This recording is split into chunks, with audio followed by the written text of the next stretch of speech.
Voici les 10 mouvements incontournables de la méthode MovNat. Dans cette première vidéo, je te montre les 5 premiers mouvements que tu vas pouvoir apprendre en me suivant, en reproduisant ce que je fais, et puis surtout que je vais t'expliquer. Et reste bien jusqu'au bout de la vidéo parce que je te propose un circuit de 5 minutes où tu vas pouvoir les enchaîner de façon logique les uns par rapport aux autres. Allez, c'est parti, t'es en tenue, on se retrouve juste après le générique.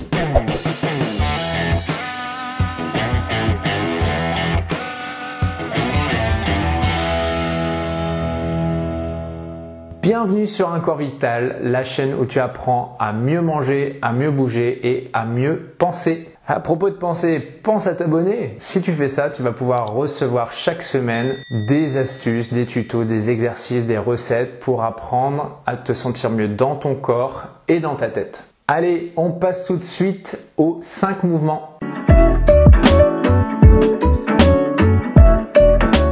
Premier mouvement, le squat profond. Donc le squat profond, c'est la position que je suis en train de faire. C'est une position de repos. C'est une variante de la position assise. Quand on est debout, c'est un peu fatigant. Donc si on veut reposer un peu les lombaires, eh bien, on peut se mettre de cette façon-là. Quand on est assis, en fait, on n'est pas forcément dans une position idéale. Donc, c'est vraiment une bonne variante et c'est une position où on est accroupi, mais avec les pieds à plat. Et donc, du coup, on peut vraiment faire ce qu'on veut devant nous, au sol. On peut travailler, on peut aller récupérer des objets. On peut dessiner, on peut lire, voilà, il y a plein de possibilités. Donc, pour le faire, c'est très simple, hein. Tu commences de la position debout, voilà, les pieds à la largeur des épaules. Et là, tout simplement, tu viens t'accroupir, hop, le plus possible, jusqu'à sentir que tes fesses viennent presque toucher tes mollets. Hein, voilà, et que tu gardes bien les talons à plat et les pieds à plat, voilà, et tu descends le plus possible. Alors, pour la plupart d'entre nous, ça va être très difficile de faire cette position-là parce que c'est quelque chose qui n'est pas intuitif. Donc du coup, je vais te donner des variantes pour savoir comment faire. Parce que je pense que pour la plupart d'entre vous, ça va donner quelque chose un peu comme ça. Voilà, donc je te montre de profil. Donc pour la plupart d'entre vous, vous allez pouvoir y arriver à plat jusqu'à peu près comme ça ou comme ça. Et si vous descendez plus, vous allez être plutôt sur la pointe des pieds accroupis. Voilà. Alors qu'il faut vraiment essayer d'arriver dans cette position-là pour quasiment pouvoir toucher les fesses par terre. Une astuce pour pouvoir améliorer ton squat profond, ça va être d'utiliser soit un objet devant toi, soit par exemple une kettlebell, un poids. Et donc là, du coup, tu vas pouvoir vraiment tenir l'objet et descendre vers l'arrière au fur et à mesure. Voilà. Et donc du coup, tu sens quand c'est comme ça, tu peux te retenir et tu peux vraiment aller beaucoup plus vers l'arrière. Donc, je te montre de profil aussi. Donc tu es comme ça. Imaginons que là, ce soit ta position max. Et ben du coup, grâce à la kettlebell, tu vas pouvoir vraiment te tenir et aller plus possible derrière. Donc ça marche aussi par exemple en te tenant à une porte. Tu te mets au niveau de la porte, tu tiens la porte et tu descends. Ça peut se faire aussi. Ou tu peux le faire aussi avec une personne qui est devant toi. Vous vous tenez les mains et alternativement, tu laisses l'autre aller sur sa position de squat et ensuite c'est à toi. Voilà. Donc tu peux travailler ça et ça c'est vraiment un mouvement que tu peux faire tous les jours, tous les matins si tu veux détendre les lombaires, si tu veux vraiment travailler la souplesse de tes articulations, de tes hanches, de tes genoux, de tes chevilles, de tout ça, c'est vraiment un super mouvement.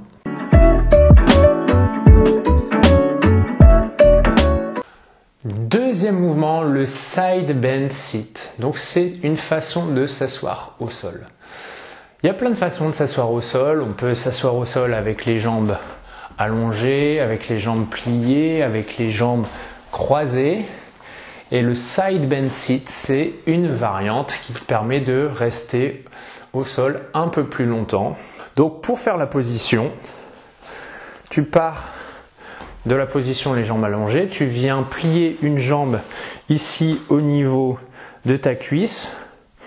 Voilà, et ensuite voilà, tu penches un petit peu sur le côté pour libérer l'autre jambe, plier le genou et ramener la jambe vers l'arrière. Voilà, le pied vers l'arrière. Donc finalement, tu te retrouves avec une jambe à 90 degrés par rapport à ton corps et qui est pliée, et l'autre corps qui est en position un peu de tailleur. À toi de voir si c'est une position qui est confortable pour toi. En tout cas, moi, ça l'est de ce côté-là, parce qu'on a tous un côté qui est meilleur que l'autre, donc il faut travailler les deux. Donc là, pareil, pour changer, hop, tu plies, tu penches et tu te mets dans cette position-là. Moi, je sens que dans cette position, j'ai un petit peu plus de tension que de l'autre côté. Donc, ça veut dire qu'il faut que je la travaille plus. Et donc, quand tu es assis comme ça, l'avantage, c'est que par exemple, si tu es chez toi à la maison et que tu veux jouer avec tes enfants, tu peux t'asseoir comme ça, faire un puzzle, jouer avec eux. Tu peux aussi tout simplement, au lieu d'être dans ton canapé, regarder la télé de cette façon-là. Donc, je t'invite à varier les différentes positions assises. Quand tu es devant ton canapé, tu peux travailler avec les jambes allongées, pliées, en tailleur et side bend sit. Tu peux aussi utiliser un petit coussin. Si c'est trop difficile pour toi, tu le mets en dessous de tes fesses, tu t'assois dessus et hop, tu viens plier tes jambes et te mettre dessus. Et tu vas voir que ça va être tout de suite plus facile. Donc si au départ c'est trop compliqué de te mettre dans cette position-là, n'hésite pas à te surélever pour pouvoir le faire. Si c'est vraiment trop difficile, tu peux à la fois t'aider de la kettlebell pour rester bien droit et maintenir cette position. Voilà. Et au fur et à mesure, tu diminues l'épaisseur de ton coussin. Si tu n'as plus besoin de la kettlebell, tu l'enlèves. Et tu travailles bien forcément des deux côtés.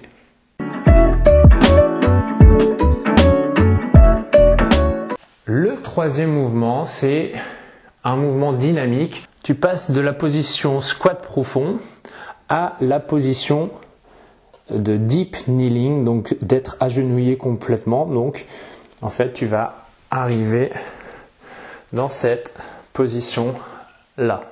Et donc, ce qu'on va voir dans ce mouvement, c'est la transition entre les deux. Juste avant ça, juste avant de voir la transition, à quoi ça sert ? Tout simplement, si tu en as marre à un moment donné d'être dans cette position de squat et que tu as envie de venir te reposer autrement en venant t'asseoir sur les genoux pour être un peu plus relaxé, c'est juste la transition que tu peux faire entre les deux. Donc tu peux la faire, bien sûr, tu peux utiliser tes mains, tu vois, tu te mets sur les genoux et puis après tu viens t'asseoir. Mais si tu veux le faire sans les mains, ce qui est un peu plus efficient et plus challengeant, tu peux le faire comme ça. Donc, tu te mets en position de squat profond. Donc, pareil, en fonction de ce que tu arrives à faire en squat. Ensuite, tu viens te mettre sous la position accroupi. Voilà. Et en fait, une fois que tu es accroupi, tu viens poser tes genoux au sol et tu viens contrebalancer le poids en inclinant le buste vers l'arrière. Hop, pour amener les genoux au sol gentiment. Tu vois là, mon corps il est comme ça, il est incliné. Et ensuite, une fois que je suis comme ça, je me remets vers l'avant pour libérer mes chevilles, pour pouvoir mettre les pieds, hop, en dorsiflexion. Je viens poser dessus. Et voilà, je peux venir m'asseoir sur mes talons et rester comme ça. Voilà. Et si je veux revenir dans la position de squat profond, je remets vers l'avant, je me mets sur la pointe des pieds. Là, c'est une autre position dans laquelle tu peux rester si tu as envie. Voilà. Et là, du coup, je penche le corps vers l'arrière pour soulever gentiment les genoux, revenir accroupi, puis en squat profond.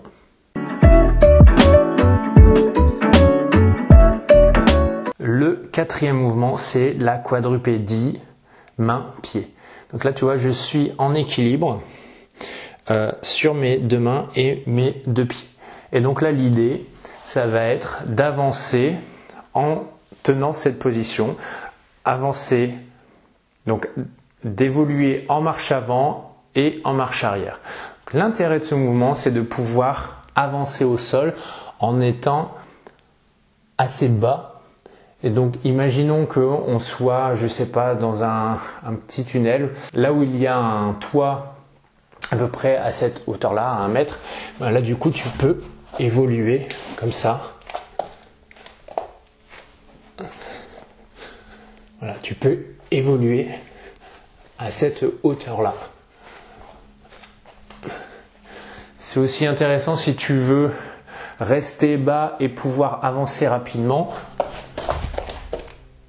Ça va plus vite notamment que de le faire en avançant sur les genoux ou en étant accroupi et d'avancer comme ça. Donc quand tu es en quadrupédie, ça te permet d'évoluer au sol beaucoup plus rapidement.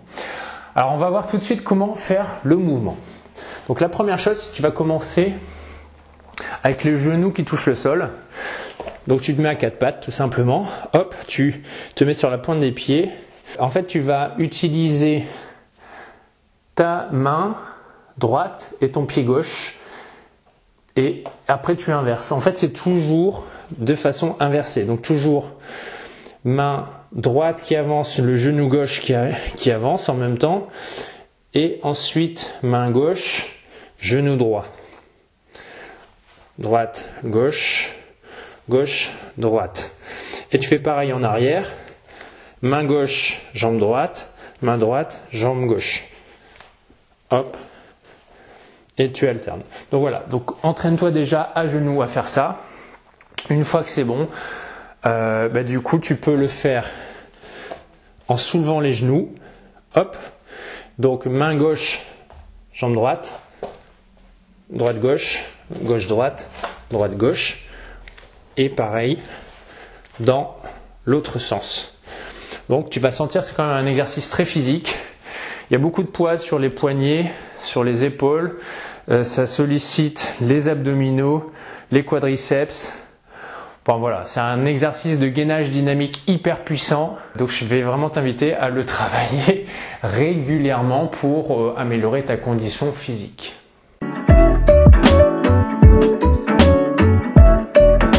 Et le 5e exercice, c'est la quadrupédie inversée. Donc en fait, ça va être d'avancer et de reculer en quadrupédie, mais en étant inversé par rapport à la position de quadrupédie pied-main, où là, on va dire, c'est la position du fauve, du guépard, du lion, etc.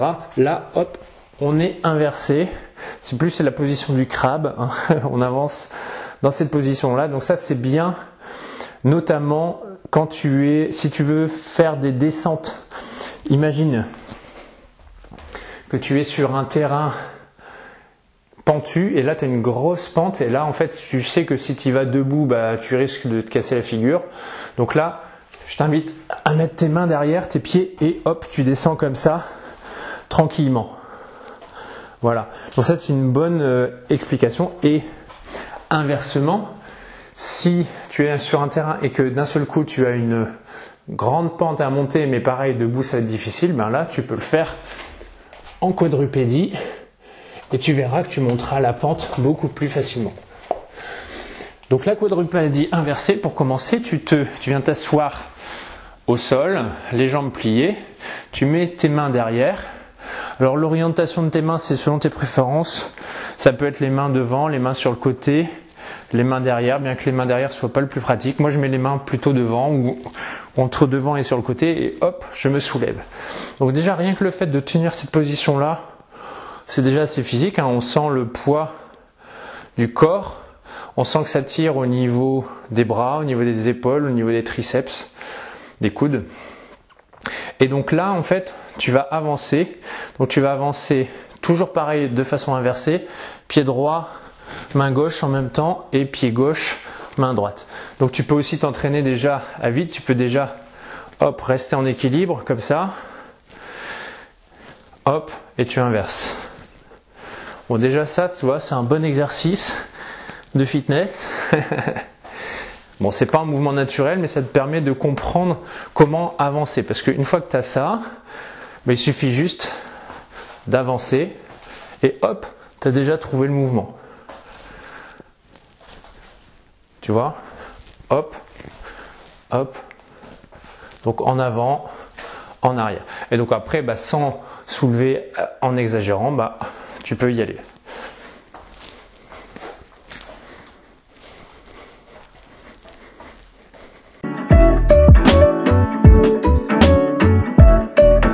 Et voilà, comme promis, voici le circuit que tu vas pouvoir faire pendant 5 minutes pour pouvoir enchaîner les mouvements que l'on a vus. Donc le circuit est le suivant, tu commences en squat profond, hop, tu fais la transition vers le deep kneeling, hop, ensuite tu passes en quadrupédie, avant, tu reviens en arrière, tu passes en quadrupédie inversée, donc pour ça tu vas sur le côté, tu passes ta jambe et tu te mets voilà, en quadrupédie inversée, tu fais en avant et en arrière et tu te remets en squat profond et c'est parti. Donc je vais faire un petit peu le circuit avec toi et après je te laisse continuer. Hop.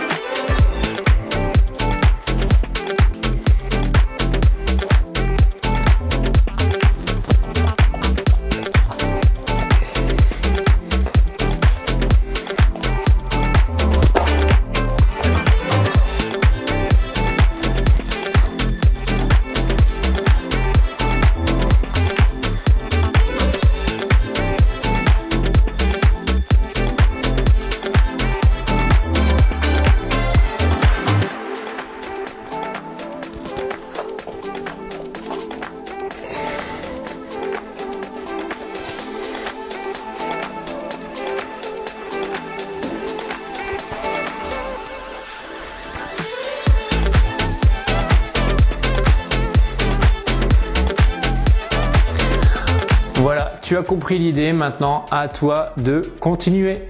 C'est tout pour cette vidéo, j'espère que ça t'a plu. Si c'est le cas, mets un like, partage à tes amis et dis-moi en commentaire quel est le mouvement que tu as préféré. Je te dis à très vite pour la prochaine vidéo. Ciao!